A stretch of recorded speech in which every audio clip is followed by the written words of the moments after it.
Howie Roseman and the Philadelphia Eagles are learning from past mistakes, and they are making the right decision releasing cornerback Darius Slay. I'll tell you why on this Monday edition of the Locked On Eagles podcast.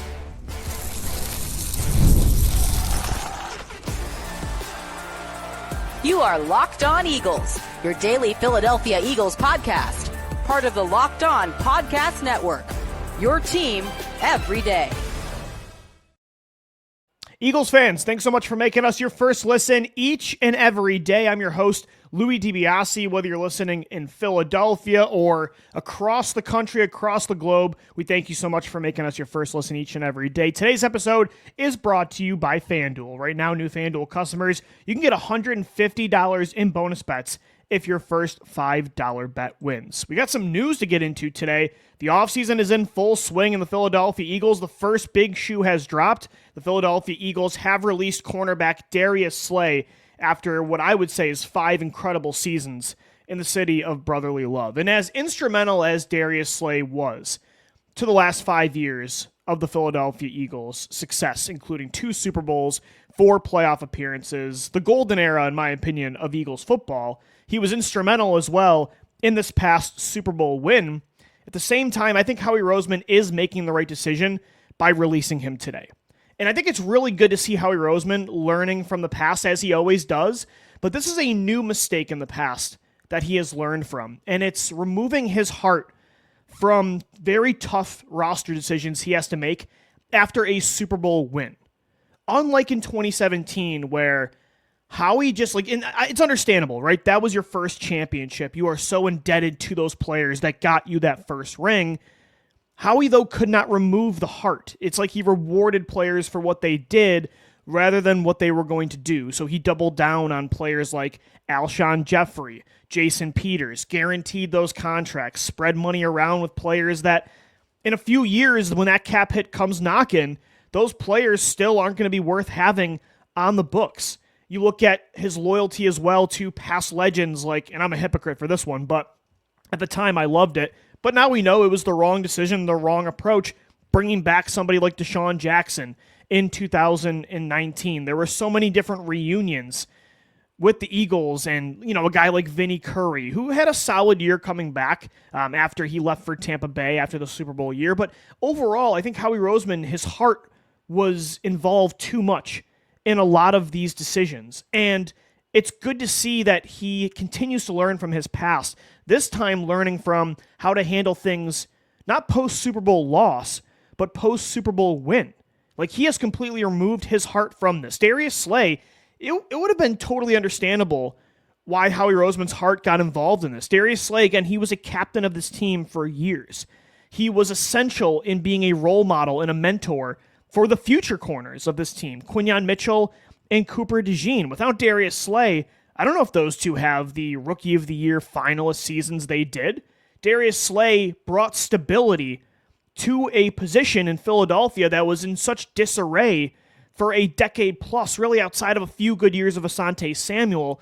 The Eagles for a decade plus were in shambles at cornerback, and Darius Slay finally brought some stability, and not just stability, but top-tier play to a position that Howie could just not get right, whether it was by drafting Sidney Jones and Rasul Douglas in the second and third round, although he just didn't give Rasul Douglas a chance. If he did, I digress. You guys know I'm a Rasul guy. Whether it was drafting Jalen Mills or trading for Ronald Darby, nothing he really did worked at corner, but when he traded for Darius Slay, it did work. And he was, again, such a important part of this locker room, the culture, both on and off the field. He was what you want in a Philadelphia Eagle, and he helped mentor the future, and he helped get you a ring. I think he was one of the most underrated parts of the 2024 Super Bowl run, not just off the field when it comes to his job with Quinyon and DeJean, but on the field as well. When he was out there this year, he was extremely good.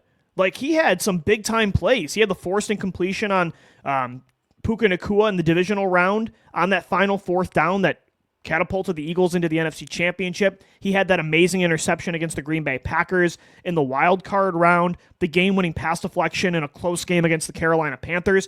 He didn't lose a step. He had his speed. It would have been understandable why all of this would make Howie want to run it back one more time and have Darius Slay next year retire as an Eagle like Brandon Graham is this year. Like, I understand how it's very difficult to remove the human aspect of these decisions, but at the same time, sometimes you have to do that, especially after a Super Bowl win, when decisions get tougher, money gets tighter, guys are looking to get big paydays. That next offseason after a championship win is very crucial in keeping that window open. And I think Howie kind of closed the window a little bit by making a lot of hard decisions post 2017. So that's, again, I think Howie Roseman's biggest strength as a general manager is not his draft evaluation, his trades, his aggressiveness, his creative thinking. These are all parts of what makes Howie one of the best general managers in the history of the NFL. But I think his strongest trait is his self-awareness, his ability to look in the mirror and say, I did this wrong last time. I don't have all the answers. I'm going to do it a different way. I'm going to learn from my past mistakes, and I'm going to improve this team by doing the opposite of what I previously did.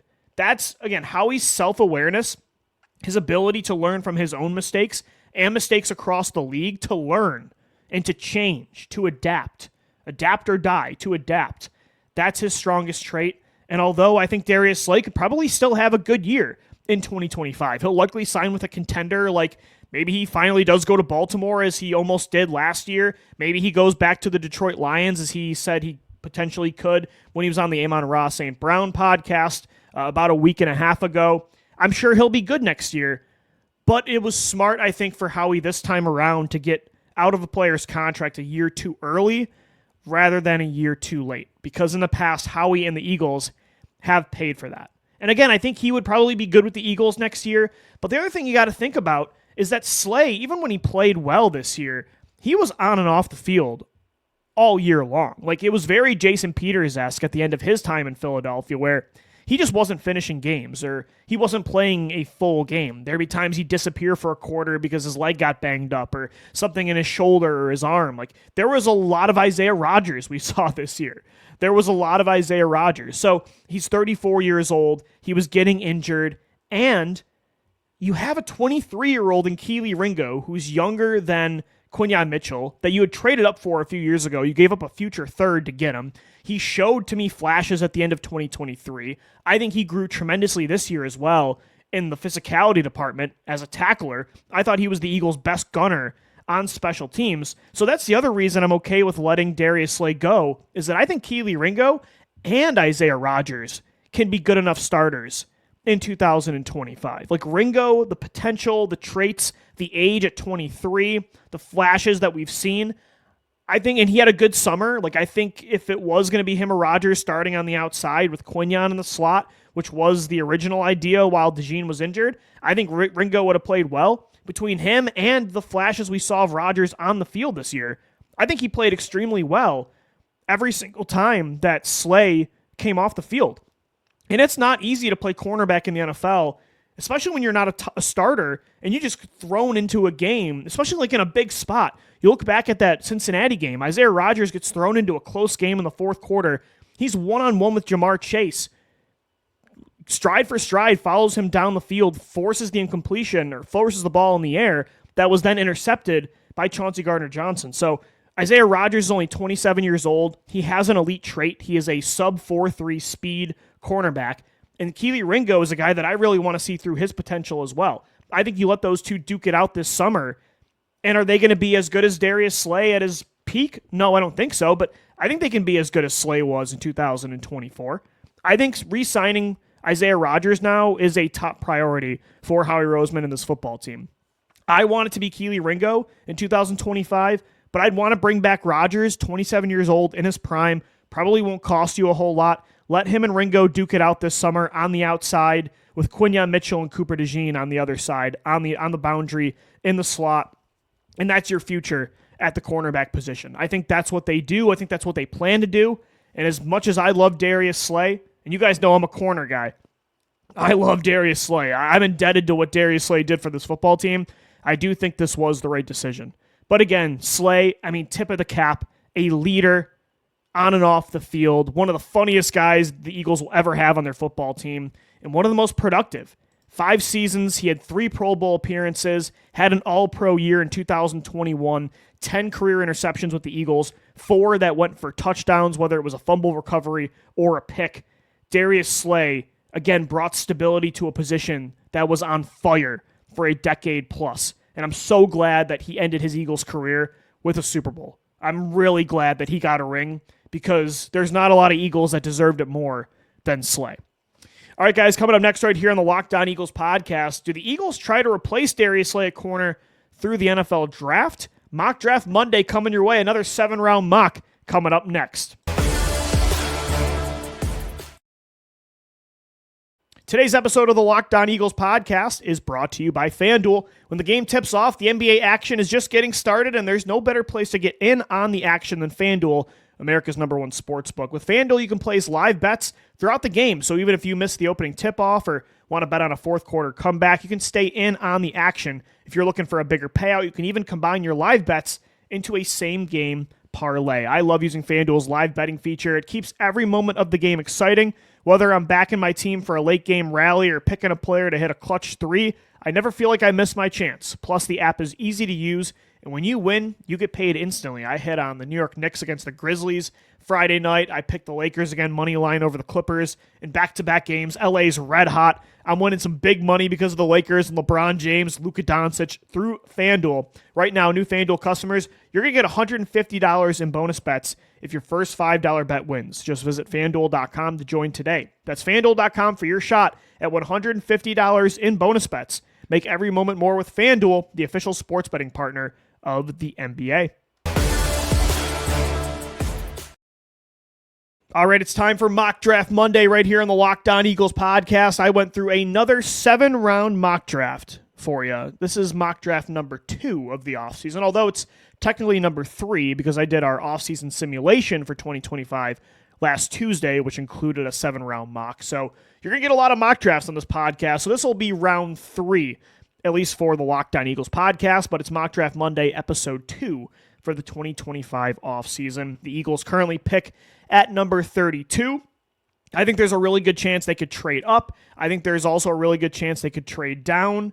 Howie Roseman normally doesn't stay put at a pick, although he did last year, taking Quinyon Mitchell in the 20s. He took Nolan Smith as well at pick 31 2 years ago and did not trade up or down. So it is interesting. Howie actually the last few years has stuck and picked a little bit more than he has in the past, which I kind of like. I think sometimes Howie thinks he's got to trade always just for the sake of trading. If you like a player and he's on the board when you're picking, like just take him. Like keep it simple, stupid. And that helped you get Nolan Smith and Quinyon Mitchell the last 2 years. So I think all scenarios right now are on the table for the Eagles and all positions are on the table because Howie's done such a good job of building this roster for the short term and the long term that they don't have a lot of dire needs. They can kind of just take the best player on the board at the most important positions. And the good news is if the Eagles do have any needs this year, it's going to be in the trenches, which is the strength of this draft. And the last 2 mock drafts, I had them going with their first pick, somebody on the defensive line. My first mock draft, I had them going Walter Nolan of Ole Miss, the defensive tackle to potentially replace Milton Williams. And then in the offseason simulation, I traded up for Jalen Walker of Georgia, the tweener, pass rusher, linebacker. Don't know if that's going to be realistic now. I think Walker might end up being a top 10, top 15 pick. But if he did slip, that's a guy I could see Howie Roseman trading up for. So those were my first 2 picks in the first round of the 2025 offseason. The third mock draft that I did for the show, it's going to be that similar theme. I think a lot of these mocks are going to start with a pass rusher, whether it's on the edge or at defensive tackle. I did not move up the board like I have the last mock draft. I stayed put at 32. I selected for the second year in a row, Howie Roseman, step aside Georgia. The NFL now in Philadelphia, it goes through the MAC. It goes through Toledo. Quinyon Mitchell last year. This year, the Eagles are selecting defensive tackle Darius Alexander with the 32nd overall pick. The defensive tackle out of Toledo. Back-to-back years, they take a Toledo prospect on day 1. Maction headed to Philadelphia yet again. I like this move a lot. Again, I don't want to make it a habit of taking MAC guys in the first round, but you don't always have to take, like, not all the best players are always at Georgia, always at Alabama, always in the SEC. A lot of them are, and a lot of them now play for the Eagles. But you have to take every prospect individually, like with context. You don't just not draft somebody because they're in the MAC. You have to add, like there has been some great players that come from every single conference. Quinyon Mitchell was proof of that last year. There is nothing about Darius Alexander's game that says this is why he was a small school player. This is why his game will not translate to the NFL level. He is a raw athletic score king. And the RAS is something that's very important to Howie Roseman now. He is taking that as one of the top parts of his evaluation process in the draft. Howie now, it's not the old days where he's going for purely college production and high floors. He's going for the ceilings. He's going for the elite athletes like Jordan Davis, a raw athletic scorer, a top-tier guy coming into the draft. Jordan Davis, Nolan Smith was an RAS guy. Jalen Carter, Quinyon Mitchell. Like these were 99, 98 percentile athletes. And Darius Alexander, after seeing him test out in the NFL Combine, he's that guy again. I think he can be that pass-rushing defensive tackle that replaces Milton Williams. Again, like his former Toledo teammate Quinyon Mitchell, Alexander fits the mold of a guy that, yes, he's from the MAC, but he's worth taking a chance on. Normally, the best prospects are at Georgia, Alabama, Ohio State, Michigan, right? I think Howie helped. A huge reason he won a championship is because he started taking the best players at the best schools. But it's 2025. Players can be found everywhere. Players come from everywhere, including the MAC. We saw it last year. I think Toledo can be the second college that Howie heavily invests in for this current core. I think he stays put at 32 here, and he selects Darius Alexander, the Toledo defensive tackle, with the 32nd overall pick. But you know Howie Roseman. He's going to make moves. He's not going to just stay at every pick and make the selection. So I did have him trading up in the second round. And this is not for a player that you would think. This isn't for a defensive lineman, an edge rusher. This isn't for the Mekhi Becton replacement at right guard or Lane Johnson's long-term replacement at right tackle. So I moved up from the Eagles' current second-round pick, which is, I believe, 66 overall? No, 64. I moved up from 64 to the 41st overall pick with the Chicago Bears, who have 2 second-round picks in 3 selections, 39 and 41. I traded up with Chicago, swapped second-round picks. I gave them a 4th this year and a 3rd next year to move up and take a safety. That's right, South Carolina safety Nick Emenwari. And I don't even know at this point, by the time I did this mock draft, Emenwari tested like a madman. He ran a 4.4 flat. He was a 98th percentile athlete at the combine. He's 6'3". Like, as you can see for our YouTube viewers in the graphic, I labeled this Nick Emenwari, Cam Chancellor 2.0. He is just a cyborg built in a lab. Like, you want a Swiss Army knife, dime linebacker, safety hybrid that can cover tight ends and running backs, that can play as a deep safety, covering sideline to sideline, that can be physical against the run, that can force turnovers. He has good hands, a nose for the football, a ball hawk that can get interceptions. Like, Nick Emenwari is a really interesting player. And again, the Eagles have the luxury of not having to force a need in this draft. And I kind of like the idea of adding a player to this defense. You could have more defensive back heavy packages next year, especially considering Nakobe Dean's going to be out for a while. Do you want Oren Burks out there 90% of the time? Let's say they re-sign Zach Bond. Maybe they want to have more dime looks. Maybe they want more 3 safety packages with Chauncey Gardner-Johnson and Reed Blankenship. Like, I like Reed Blankenship, but I think you can upgrade that spot. Maybe Reed's a better 3rd safety, and Emenwari is a star that you can put next to Chauncey Gardner-Johnson, but hey, you can also have him play down in the box like you did in the day with Malcolm Jenkins. You can have him match up with athletic tight ends and running backs. I want another, and Cooper DeJean can be that guy, right? He can be that Swiss Army knife as well, but I want another guy like that, and this time less of a corner background, more of a safety linebacker background, somebody with a big wingspan. And Isaiah Simmons, like, I've always been enamored with that kind of player. And a Brian Branch type. That's why I wanted Cooper DeJean. But, like, I always think about the Cam Chancellors, the Kyle Hamiltons for a modern-day analogy, right? This is why I liked Jeremy Chin so much when he came out of college back in 2020. I like that lengthy, athletic, safety linebacker tweener that you can use in so many different ways, a Swiss Army knife for Vic Fangio. It's why I loved Malcolm Jenkins so much. If you have Emin and Cooper DeJean, that's so much versatility on the second and third level. Again, they had to trade up in this mock to pick 41 from 64. I think there's a chance now after the combine, people are going to go back to the tape and watch this kid and be like, oh yeah, this is a traits guy that we got to go for in the modern day NFL. This is a perfect antidote to all the versatile weapons in the NFL. I think he might be a day one pick now. This might be an option for 32, or he's an early day two pick. Maybe the Eagles trade down from 32, and with that one of those top picks in the second round, they take Emin, but he was on the board still. You never know how the draft goes. He is a safety. Maybe there's a run on certain positions, and he gets pushed down the board.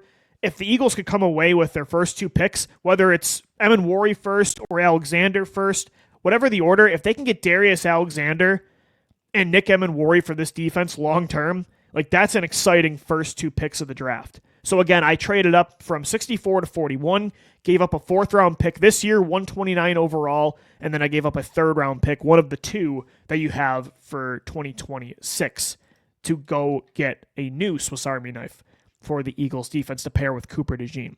All right, guys, coming up next right here on the Locked On Eagles podcast, we'll wrap up Mock Draft Monday with our final three picks. I have, now that I traded my fourth away, I still have that third round pick, and I've got 2 fifths to get into. So we'll get into that coming up next, right here on Locked On Eagles.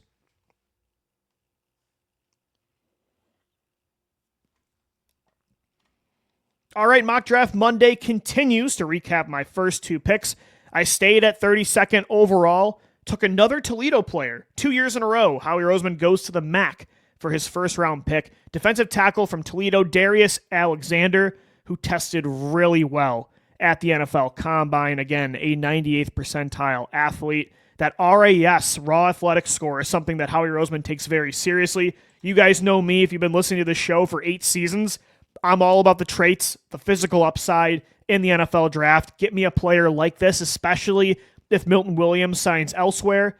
I want that pass rushing specialist to be added in that rotation with Jordan Davis and Moro Ijoma next to Jalen Carter. And then with the second round pick, I traded up from 64 to 41 to get South Carolina safety, do-it-all weapon, Nick Emin, who can be hopefully your Kyle Hamilton, your Cam Chancellor to a certain degree. That would be a really fun player. I think 41, he probably will be gone at that point, but he was on the board. I wanted to trade up and get another Swiss Army knife. With him and Cooper DeJean, that's a fun, versatile secondary the Eagles will have in 2025. So I did want to go back into the trenches for that third round pick. I think Josh Sweat's going to leave in free agency. Even if they sign another free agent on the edge, and you'll have at that point Nolan Smith, Jalix Hunt, and a free agent, Brandon Graham's going to retire. I do want this rotation to get back to 4 players. I think Bryce Huff can be that fourth guy. I don't know if Vic Fangio feels the same way. I don't know if they'll give him another chance next year to be worth that contract. They might trade him for whatever they can get. Maybe it's like a player-for-player trade where they get a player from another team that kind of fell out of favor, and maybe it's like you go to the Raiders and say, hey, for Michael Mayer, we'll to be your second tight end, since they have Brock Bowers, we'll give you Bryce Huff for Mayer, and boom, there's your second tight end. I don't know, something like that. If that's what happens, I do want an edge rusher with one of these first 3 picks. So I went back to the SEC. After taking a Toledo player on the defensive line, I went back into the SEC. This time, Alabama, I selected with the 95th overall pick in the third round, Alabama edge rusher Quindarius Robinson. And it's kind of a similar strategy to what you did last year when you selected Jalix Hunt in the third round. You went for a traits guy. You went for the length, the explosiveness off the ball, a player that's fairly new to whether it's football or this position. Jalix Hunt last year was a guy that didn't play much edge. Like, he was a player that was a safety for a very long time, was new to the position, but he had the physical tools, and by the end of the season, he was getting to Patrick Mahomes almost as much as anybody in Super Bowl 59. I like that idea again, especially if you sign a veteran free agent to be like that third rotating edge rusher along with Nolan Smith and Jalix Hunt. I like the idea of adding that fourth guy who can be a little more raw, like Robinson. Robinson's a guy that, again, right now, his pass rushing moves, he's really only got a couple in the bag. He doesn't really have a great counter. I think against the run, he's not great right now. Like, this might be a third down pass rushing specialist for a little bit, but he can grow. Like, he has the body, he has the traits to become an every down player. He is lengthy, he's tall, he is powerful, very explosive first step. He's got a violent chop. I think he's got good bend. Right now, he's going to be a raw pass rushing specialist, but I kind of like that idea. Like, let's try this again. It worked with Jalen Hunt last year. Do it again. I think you can sign somebody in free agency to take a lot of those third snaps, to take a lot of the snaps you're going to lose from Josh Sweat, to be that 2A, 2B with Jalen Hunt, depending on how Hunt emerges in year 2. And then a rookie can be that fourth guy. And I like Quindarius Robinson. There were a couple good options here. Kamen Rucker was another guy from UNC that I like as another like fast edge rusher, pass rushing specialist. But Quindarius Robinson, he's got more of the height. I thought Rucker was a little more undersized. With Hunt and Smith already, it's kind of an undersized position. I wanted to go for some more size and power. So that's why I went with Robinson with that pick. And then a couple more selections here to wrap up my second mock draft for the Mock Draft Monday 2025 offseason. I took an offensive lineman with the 162nd pick in round 5, Iowa right guard Connor Colby. Tall, explosive guard to potentially compete with Tyler Steen if Mekhi Becton does leave. And even if Becton does sign on as a team-friendly contract, it would be nice to add more offensive line depth. The more members, the better for Stoutland University. And again, Connor Colby is somebody interesting because he's tall, and I think he could play tackle even eventually. Like, he has that kind of reach. He's got that kind of anchor and power. But you're watching some of his tape, it was interesting to see how he does get up to the second and third level pretty well for a guard. And he's a better lineman in run blocking when it's a zone run game, when it's a zone blocking scheme. And I think he would translate well to Jeff Stoutland's offense. So at some point in this draft, I do think they want to add more offensive line depth. You've got, Trevor Keegan from Michigan heading into year 2. I don't think Becton will be back this year, though. So you have Keegan, you've got Steen. Maybe add another rookie to have all-out brawl for that starting right guard spot. I think Connor Colby of Iowa would be somebody that interests Jeff Stoutland and Howie Roseman. And then one final pick here for our mock draft, a lighter mock, only 5 picks because I did trade up for Nick Emenwari in the second round, giving up that 4th rounder. But I did go with my final pick, a running back to potentially replace Kenneth Gainwell, be that 2A, 2B next to Will Shipley behind Saquon Barkley. Oklahoma State running back Ollie Gordon. And as you can see, a common theme when I take a running back is going to be I want a bigger body, more of a power running style. Ollie Gordon is a fun watch. One of my friends is a diehard Oklahoma State fan, so I'm very familiar with Ollie Gordon's game. Patient running style, kind of a Le'Veon Bell style where he lets the play kind of develop. He lets the play unfold, and then he hits a hole. Really good vision. I think he has good cutting ability, and he's got size, and that's what I want because I think Will Shipley is going to be really good in year 2. I think he's going to take a step up, and I think he'll be a fine replacement to Kenneth Gainwell, but he is an undersized running back. If the Eagles want to reduce Saquon's role a little bit or just kind of, lessen his touches just a little bit compared to the historic usage rate he had in 2024, I would like to add some power, some size to this rotation. And I think Ollie Gordon makes sense. I think he has soft hands as well. He's a guy that, again, isn't going to test great at the combine. The pro day didn't really test great in the combine. He ran like a sub 4.6. But I think his film, he plays faster than that, and I think it will translate well to the next level. And you're not going to have to use a top pick for him. Like, this is a day 3 pick that I could see becoming a player. So with my final pick in this mock draft, I select Oklahoma State running back Ollie Gordon to be part of that 3-man backfield with Saquon Barkley and Will Shipley replacing Kenneth Gainwell, who I think will probably leave in free agency and try to go get more touches in a committee-like approach with another football team. So there you have it. There's my second mock draft of the 2025 offseason. Let me know what you think. What would you have done differently? I'll post these mocks on our YouTube community page and on X at Locked On Birds after the show. That's going to do it for today's edition of Locked On Eagles. Thanks so much for making us your first listen each and every day. Make sure your second listen is the Locked On NFL Draft Podcast. Get to know all these prospects with Damian Parsons and Keith Sanchez of our Locked On NFL Draft team, part of the Locked On Podcast Network, your team every day. Thanks as always for downloading, watching, and listening, and let's go Birds. Fly, Eagles, fly.